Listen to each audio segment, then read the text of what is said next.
Hello everyone. आज के इस वीडियो में हम बात करेंगे क्लास 12th की पॉलिटिकल साइंस।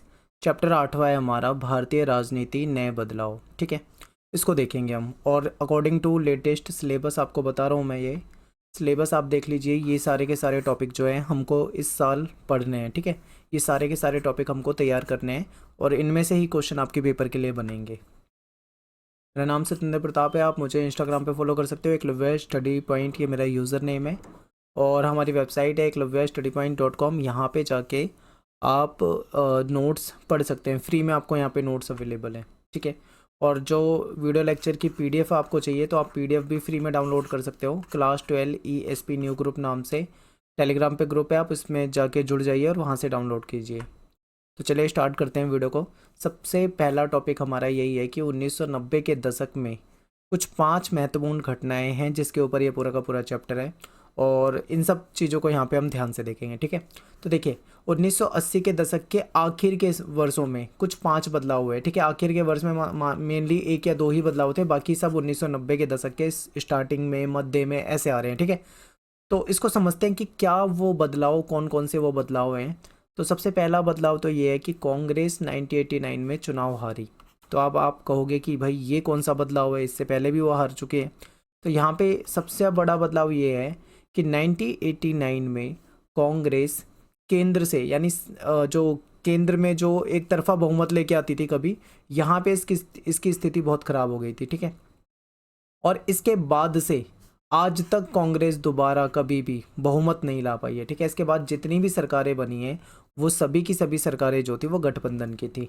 और 2014 में आप ये लगा लो, 1989 के बाद से सीधा 2014 में जो सरकार आई है वो पूर्ण बहुमत वाली सरकार आई है, जो कि बीजेपी एनडीए गठबंधन आप इसे कह सकते हो, इनकी सरकार थी। ठीक है, तो इनके बीच में जितनी भी सरकारें बनी हैं वो गठबंधन वाली सरकारें ही रही हैं। तो इसको भी हम आगे पढ़ेंगे। यहाँ से मतलब कांग्रेस का वर्चस्व वाला जो सिस्टम था वो ख़त्म हो गया था।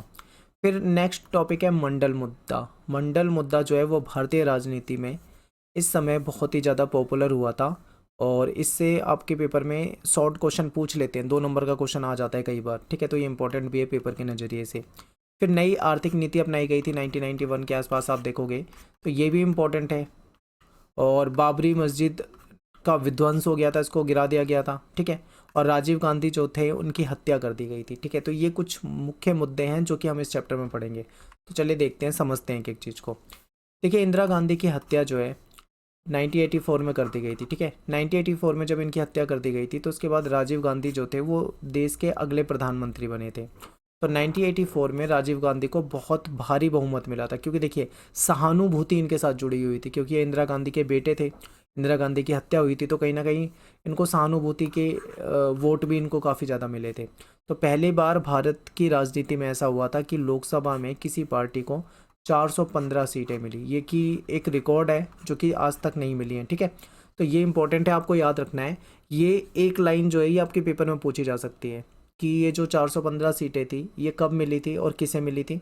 तो आपको याद रखना है राजीव गांधी को मिली थी। ठीक है, और 5 साल बाद कांग्रेस 1989 के चुनाव में केवल 197 सीटें ही ला पाई।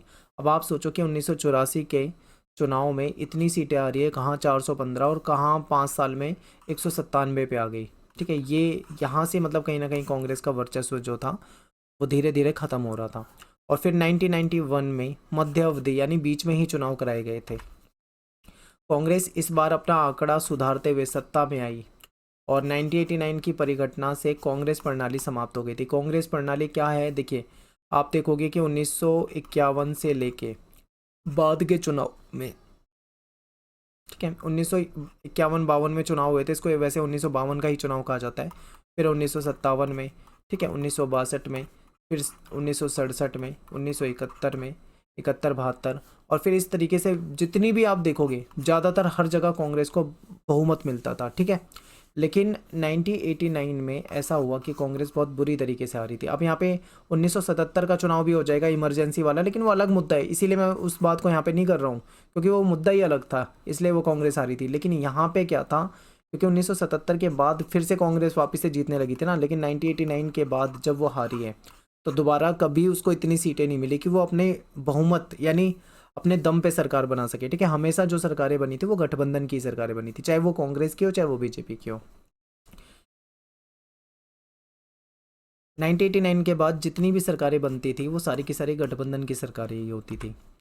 1900, अब देखो मंडल मुद्दा, 1990 में राष्ट्रीय मोर्चे की सरकार आई थी। इसने, ये राष्ट्रीय मोर्चा क्या है, ये गठबंधन है, याद रखना, ठीक है। ये 1989 वाला जो है ये एक गठबंधन है। तो 1989 में सरकार आती है राष्ट्रीय मोर्चे की, अभी हमने यहाँ पे पढ़ा है। और 1990 में ये जो सरकार थी इसने मंडल आयोग की सिफारिश को लागू किया। अब ये मंडल आयोग की सिफारिश क्या है, ये आपके लिए इंपॉर्टेंट है। देखिए, केंद्र सरकार की नौकरी में 27% सीटों पे ओबीसी जो वर्ग है उसको आरक्षण देने की बात की गई थी, ठीक है। ओबीसी, अन्य पिछड़ा वर्ग। और इस फैसले से मंडल विरोधी हिंसक प्रदर्शन देश भर में हुए थे, बहुत मतलब विरोध हुआ था इस चीज़ का। और इसी मुद्दे को मंडल मुद्दा कहा गया है। भारतीय राजनीति का एक इम्पोर्टेंट मुद्दा है, क्योंकि इसमें से आपके पेपर में क्वेश्चन बनता है।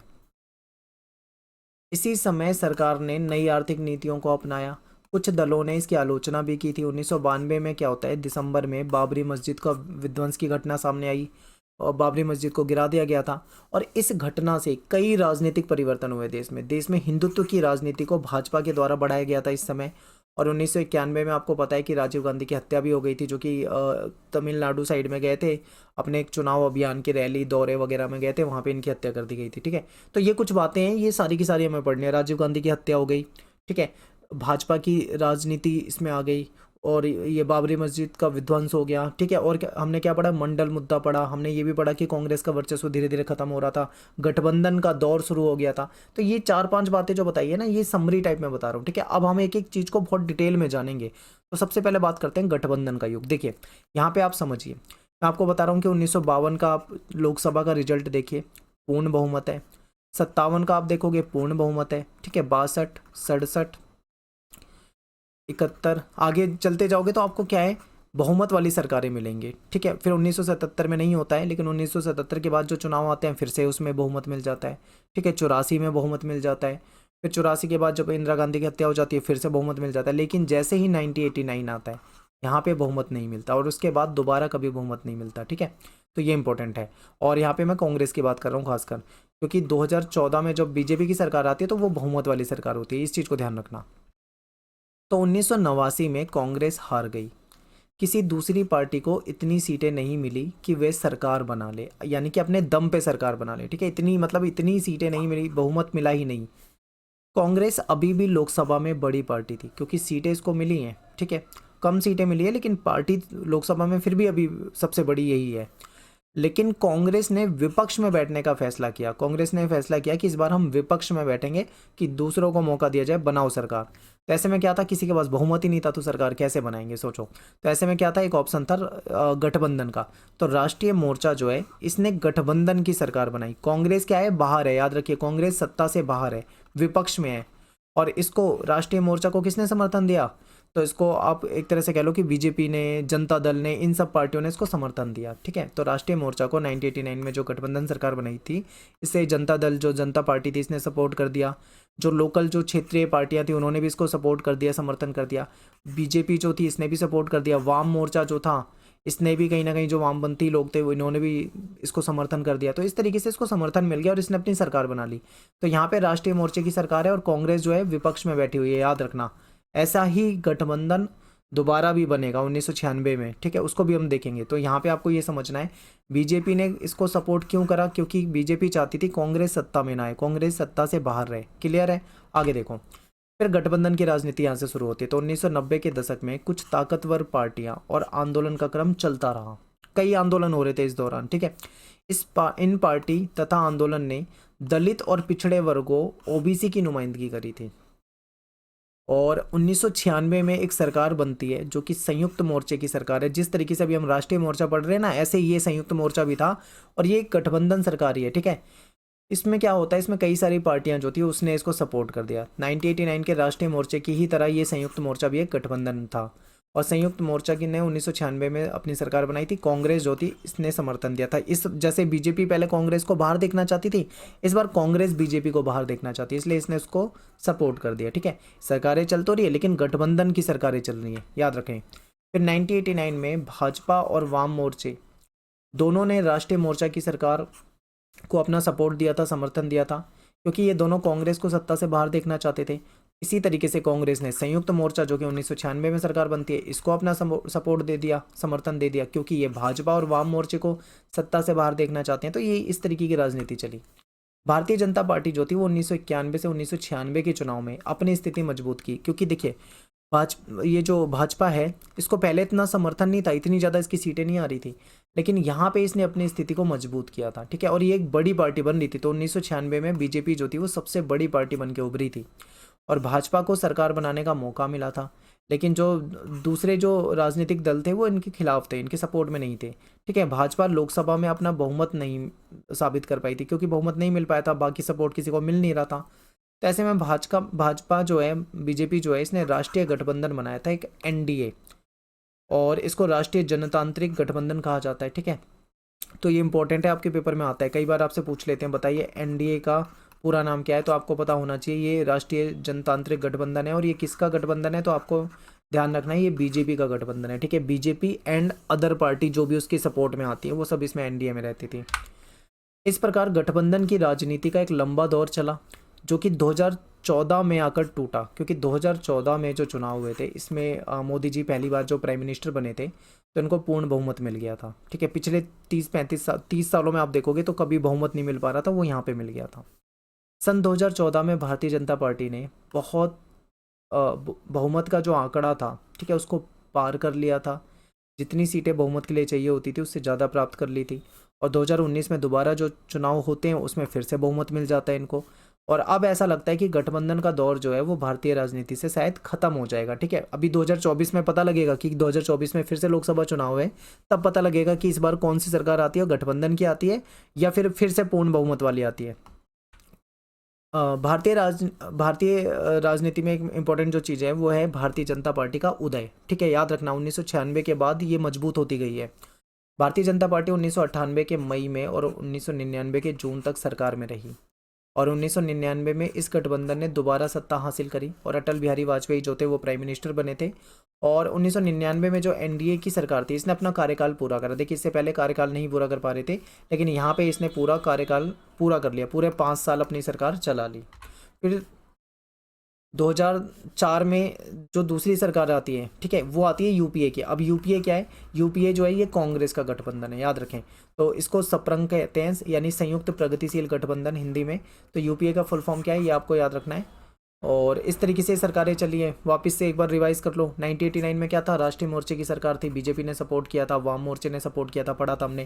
फिर 96 और 97 में संयुक्त मोर्चे की सरकार को कांग्रेस ने समर्थन दे दिया था। फिर 98 और 99 में एनडीए आ जाता है, ठीक है। फिर 2004 से 2009 में यूपीए आ जाती है। तो इस तरीके से गठबंधन की सरकार चलती गई। फिर है अन्य पिछड़ा वर्ग की राजनीति का उदय। इस अवधि में ओबीसी का मुद्दा जो था वो बहुत उछल रहा था, क्योंकि ओबीसी आरक्षण की बात चल रही थी। ये एससी एसटी की तरह ही एक अलग कोटा है, एक अलग प्रकार का कोटा इन्हें मिला हुआ है, ठीक है। जैसे एससी को एक कोटा मिला हुआ है, ऐसे एसटी को मिला हुआ है। इसी तरीके से ओबीसी भी एक कैटेगरी बना दी है, जिसमें जो एससी एसटी में नहीं आते वो इसमें आ जाते हैं, अदर बैकवर्ड क्लास में, यानी अन्य पिछड़ा वर्ग में, ठीक है। और इनको एजुकेशन में और सामाजिक रूप से पिछड़े हुए समुदायों में देखा जाता है कि एजुकेशन के मामले में भी ये पिछड़े हुए हैं, ठीक है। और अन्य समुदायों के रूप में भी इनको पिछड़ा हुआ ही माना जाता है। पिछड़ी जाति, अन्य तबके, कांग्रेस, ये सब क्या है, कांग्रेस से दूर जा रहे थे। अब यहाँ पे माहौल थोड़ा अलग हो गया था। अब समझिए, पहले क्या होता था, एससी हो चाहे एसटी हो चाहे ओबीसी हो, सबका समर्थन किसको रहता था, कांग्रेस को रहता था। लेकिन अब क्या था, अब एससी एसटी का मुद्दा, ओबीसी का मुद्दा उछल ही रहा था, और ये जितने भी ये थे अब ये कांग्रेस को सपोर्ट नहीं कर रहे थे, कहीं ना कहीं ये कांग्रेस से दूर जा रहे थे, ठीक है। और गैर कांग्रेसी पार्टी जो थी वो इनके दिलों में अपनी जगह बना रही थी। कहीं ना कहीं एससी एसटी ओबीसी के लिए दूसरी पार्टी आ रही थी, जैसे कि आप देखोगे बीएसपी, ये पार्टी हो गई, ये जाति के आधार पे ही बनी हुई पार्टी है, ठीक है। तो इन दूसरी पार्टियों को कहीं ना कहीं इसका समर्थन मिल रहा था, इसीलिए कांग्रेस की जो हालत थी वो खराब होती जा रही थी। ग्रामीण इलाकों में ओबीसी वर्ग में ताकतवर जनाधार बन चुका था। मंडल का लागू होना इसे समझते। देखिए ओबीसी के बीच लोकप्रिय राजनीति समूहों को जनता दल ने एकजुट किया था, जनता पार्टी जो थी उसने एकजुट किया था इन सबको। राष्ट्रीय मोर्चा की सरकार ने क्या करा, मंडल आयोग की जो सिफारिश थी उसको लागू करने का फैसला करा। जब ये फैसला किया तो ऐसे में पिछड़े वर्ग की राजनीति को बढ़ावा मिला, क्योंकि इनको कहीं ना कहीं ओबीसी एक बहुत बड़ा वर्ग होता है देश भर में, ठीक है।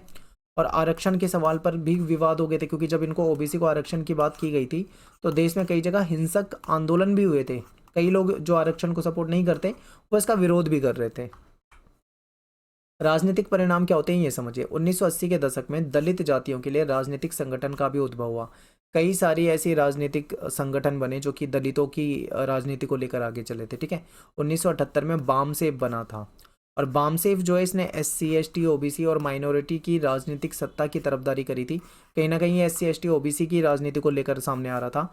इसके बाद दलित शोषित समाज संघर्ष समिति बनाई गई, फिर बहुजन समाज पार्टी बनाई गई, ठीक है। तो ये चलता रहा। बहुजन समाज पार्टी की स्थापना जो है वो कांसीराम ने की थी। इस दल को पंजाब, हरियाणा और यूपी में समर्थन मिला हुआ था।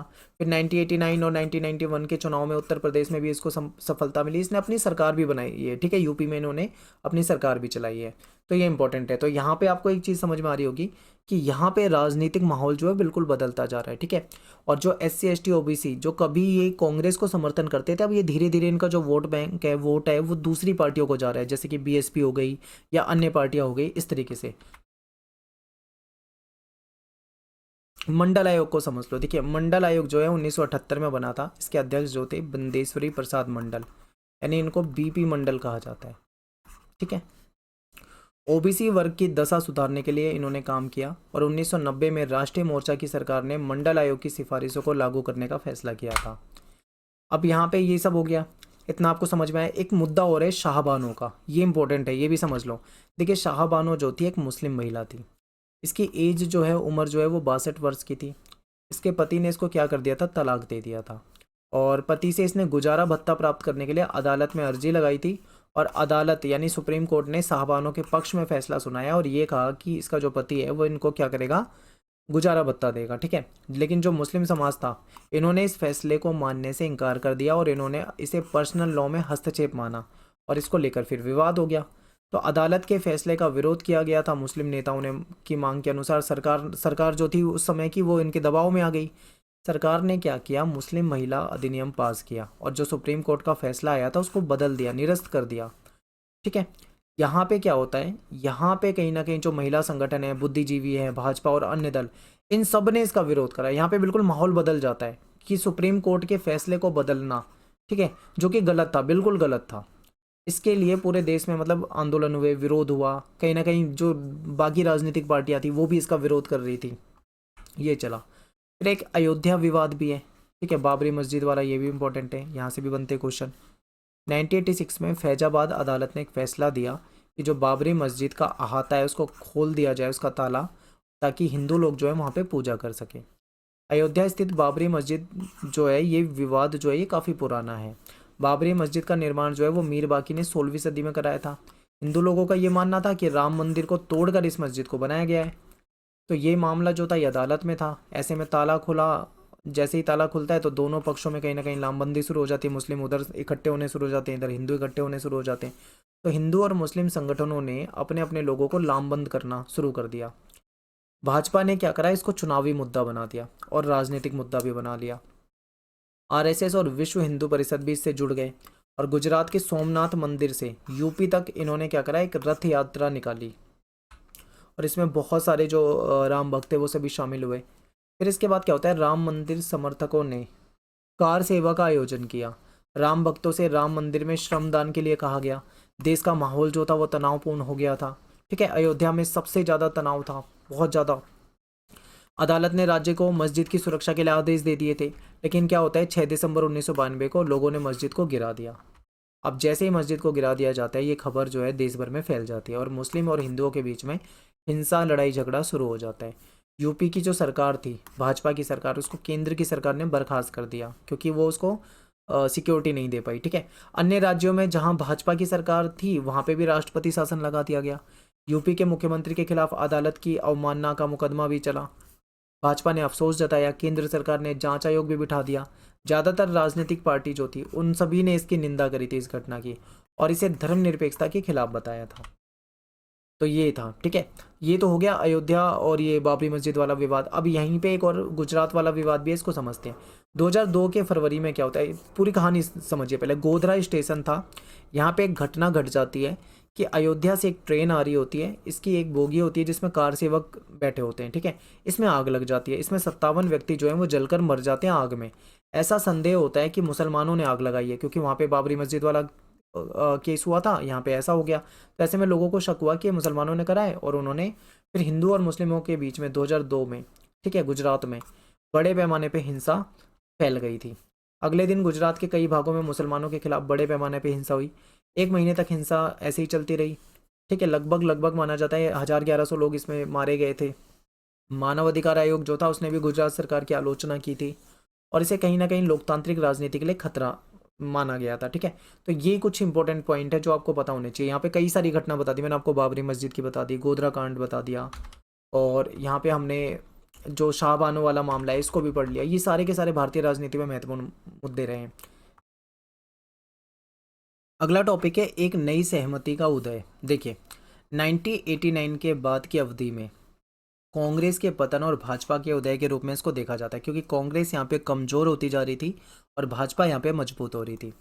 इस समय कांग्रेस और भाजपा में आप देखोगे तो कंपटीशन हो रहा था काफ़ी कठोर। इस समय दोनों पार्टियों के वोट जो है वो कम हो चुके थे। 2004 के लोकसभा चुनाव को देखते हैं। 2004 में कांग्रेस जो है पूरे जोर से गठबंधन में शामिल हुई। कांग्रेस का गठबंधन जो है यूपीए है, ठीक है। इसको संयुक्त प्रगतिशील गठबंधन कहा जाता है, और ये जीता भी। यूपीए को वाम मोर्चे ने समर्थन दिया था, और 2004 के चुनाव में कांग्रेस का पुनरुत्थान हुआ, कहीं ना कहीं उसकी सीटें आई, और इसके बाद सरकार चलाई इसने। फिर 1990 के बाद के मुख्य रूप से 4 तरह की पार्टियों का उभार हुआ था कांग्रेस के साथ। देखिए यहाँ पे समझिए, 2004 का लोकसभा चुनाव समझ लिया है, यहाँ पे कांग्रेस जीत जाती है, उसका यूपीए गठबंधन जीत जाता है। अब समझिए 1990 के बाद, अभी 1990 से लेकर 2014 तक की राजनीति को ध्यान से समझो। इसके बाद मुख्य रूप से 4 तरह की पार्टियां देश में दिखी है। एक तो ऐसी पार्टियां जो कांग्रेस के साथ गठबंधन में शामिल थी। जो कांग्रेस का गठबंधन था यूपीए, उसमें जो मेन पार्टी थी वो तो थी कांग्रेस, लेकिन प्लस में बहुत सारी छोटी छोटी बड़ी बड़ी हर तरह की पार्टियां जो थी इसमें शामिल थी। तो एक तरफ ऐसी पार्टियां थी जो कांग्रेस के गठबंधन में है, दूसरी तरफ कौन सी पार्टी थी, जो बीजेपी के गठबंधन यानी कि जो एनडीए बीजेपी का गठबंधन है इसमें शामिल है, ठीक है। इस तरीके की पार्टी थी। तीसरी थी वाम मोर्चे में शामिल दल, जो एक तरह से लेफ्टिस्ट पार्टियां हो जाती हैं। फिर इसके बाद ये 3 तरह की पार्टी हो गई, और चौथी पार्टियां ऐसे दल जो इन तीनों में ही शामिल नहीं है, जो ना तो एनडीए में शामिल है, ना यूपीए में शामिल है, ना ही वो वाम मोर्चे वाली सरकारें हैं, मतलब पार्टियां हैं। ये बिल्कुल ही अलग है, इनकी अलग ही विचारधारा है, अलग ही इनकी राजनीति है, ठीक है। ये बिल्कुल इनसे अलग है। इस तरह से 4 तरह की पार्टियों का उभार हुआ था। अब इसके बाद एक टॉपिक आता है बढ़ती सहमति। देखिए यहाँ पे क्या है, विभिन्न सरकारों के बीच में आपस में मतभेद बहुत है, लेकिन कुछ ऐसे 4 मुख्य मुद्दे थे जिस पे ये सभी पार्टियां लगभग लगभग सहमत थी। वो 4 मुद्दे कौन से, ही आपके पेपर में आता है, बहुत ही इंपॉर्टेंट क्वेश्चन है, मैं आपको पहले बता रहा हूँ। इस क्वेश्चन को बिल्कुल याद करके जाना, ठीक है, ये पेपर में आता है। तो देखिए बहुत सारे महत्वपूर्ण मसले हैं जिस पे ज़्यादातर जो दल थे उनके बीच में सहमति थी, ठीक है। बेशक से किसी मुद्दे पे विरोध हो, लेकिन कुछ 4 मुद्दे ऐसे थे जिसपे आपस में ये सहमत थे। कौन से मुद्दे? सबसे पहला मुद्दा था कि नई आर्थिक नीति से देश समृद्ध होगा। 1991 के बाद जो नई आर्थिक नीति लाई गई थी इसमें सभी सहमत थे, ठीक है। और भारत विश्व की आर्थिक शक्ति बनेगा, ऐसा सभी सपोर्ट कर रहे थे, इसको मान रहे थे। दूसरा मुद्दा था पिछड़ी जातियों का। आपने देखा ना, SC ST OBC और मंडल मुद्दा ये सब छाया रहा, तो इसको सभी राजनीतिक पार्टी जो थे इनको सपोर्ट करती थी। तीसरा मुद्दा क्या था? देश के शासन में प्रांतीय दलों की भूमिका। जो छोटी पार्टियां थी जो उनकी भूमिका को महत्वपूर्ण माना जाने लगा था, क्योंकि इस समय में जो सरकारें बन रही थी वो बहुमत वाली नहीं थी, वो सारी गठबंधन की थी। तो ऐसे में कहीं ना कहीं जो क्षेत्रीय पार्टियां थी उसका महत्व बढ़ गया था, क्योंकि उनकी जरूरत पड़ती थी इनको गठबंधन में। चौथा मुद्दा जो था, विचारधारा की जगह कार्य सिद्धि पे जोर देना। जैसे भाजपा हिंदुत्व की विचारधारा को लेकर चलती है, तो उन्होंने ये कहा था कि विचारधारा मैटर नहीं करती, बल्कि कार्य सिद्धि, मतलब जो तुम्हारी विचारधारा है उसको लागू करके दिखाओ, ठीक है, बेहतर कार्य करके दिखाओ, ये चीज़ें मैटर करेगी, केवल विचारधारा मैटर नहीं करेगी। ये 4 मुद्दे ऐसे थे जिस पे लगभग लगभग सभी पार्टियां जो थी वो सहमत थी, ठीक है। तो यहाँ पे अपना जो चैप्टर खत्म हो जाता है। जो भी टॉपिक आपके सिलेबस में इस साल है सारे के सारे टॉपिक कराए हैं और वापस से पहले जैसा ही सिलेबस हो गया है। लास्ट ईयर जो सिलेबस था वही सिलेबस है। आपकी एनसीईआरटी आप पढ़ लोगे तो बिल्कुल टू द पॉइंट आपको वहाँ पे भी समझ में आ जाएगा। और वीडियो को देखने के लिए धन्यवाद। मिलते हैं नेक्स्ट वीडियो में। Thanks for watching. जय हिंद, जय भारत।